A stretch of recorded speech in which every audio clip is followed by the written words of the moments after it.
Morning. ID తీసుకుంది 2017 సంవత్సరం ID తీసుకుంది.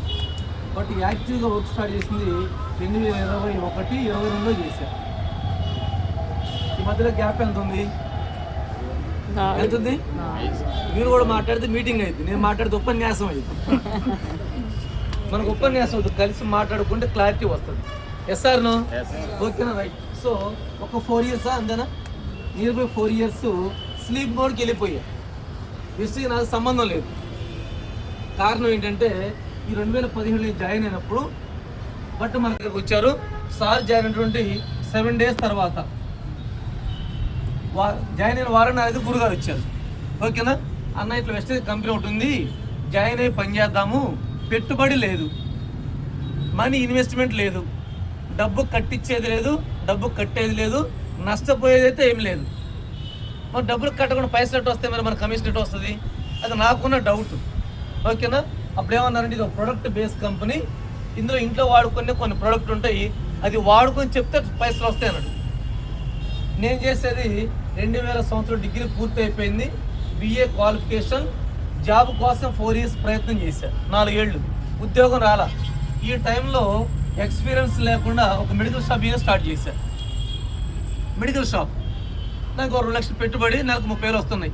దీనితో మళ్ళీ కిరాణా యాడ్ చేసుకున్నాను. ఇది రెగ్యులర్ అమ్ముకునే వ్యాపారం. ఈ రెండు కలిపి ఒక 40,000-50,000 వస్తున్నాయి. కుటుంబం జరిగిపోతుంది, హ్యాపీ. 13 ఏళ్ల తర్వాత లెక్కేసుకుంటే ఒక 3 నుంచి 4 lakhs బాకీ అయింది. ఎందుకంటే నాకు కూడా తెలియదు, కొన్ని బాకీలు పెట్టడం, వాళ్ళు ఎగ్గొట్టడం, కొన్ని ఇబ్బందుల వల్ల. ఇలాంటి సమస్యల్లో ఇది నా దగ్గరకు వచ్చినప్పుడు మనసులో కొంత భయం వేసి ఈ 4 years నెగ్లెక్ట్ చేసా. సార్ చెప్పినప్పుడు ఒకటే మాట చెప్పారు, ఇలాంటి కంపెనీలు మేము బోర్డు చూసాము, చాలా వచ్చిన కూడా పోయినాయి, ఇది నాకు అంత అవసరం లేదు, మాది వ్యవసాయ కుటుంబం, అవకాశం చేసుకోమని చెప్పా. ఎవరికి? MSR గురుగా సలహా ఇచ్చాను నేను అప్పుడు. సో అంటే అవగాహన లేక ఆ టైంలో ఒకసారి వచ్చారు, ఐడి తీసుకోవాలా, రెండోసారి తీసుకోవాలా, మూడోసారి తీసుకోవాలా, నాలుగోసారి తీసుకోవాలా, 5వ సారి వచ్చిన తర్వాత బలవంతంగా ఫ్రీ కాబట్టి MSR గారి కోసం జాయిన్ అయ్యాను. నేను ఇక్కడ నేను నా కోసం జాయిన్ అవ్వాలా, ఎందుకని ఇందులో ఏముంది నాకు తెలియదు కదా, నేను జాయిన్ అవుతా, అవునా కాదా? సో సార్ కోసం జాయిన్ అయిన తర్వాత ఏమన్నారంటే అన్న ఐడి తీసుకున్న బాగుంది, ఈ ఐడి ఎగిరిపోకుండా ఉండాలంటే, ఇది యాక్టివేషన్ అవ్వాలంటే కొంత ప్రోడక్ట్ కొనుక్కోమని చెప్పాను. ఏమున్నాయి మన దగ్గర?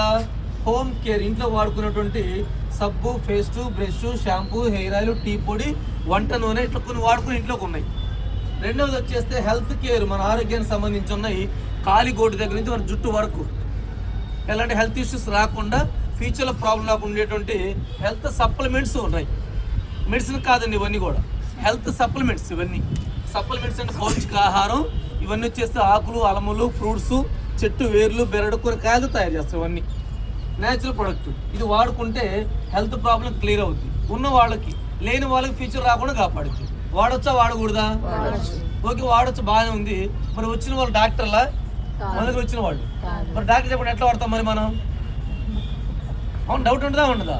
సో డాక్టర్ ఇది కూడా మనం వాడకూడదు. మూడోది వచ్చేస్తే అగ్రికల్చర్ ప్రొడక్ట్, వ్యవసాయానికి సంబంధించి ఉన్నాయి. వ్యవసాయానికి సంబంధించి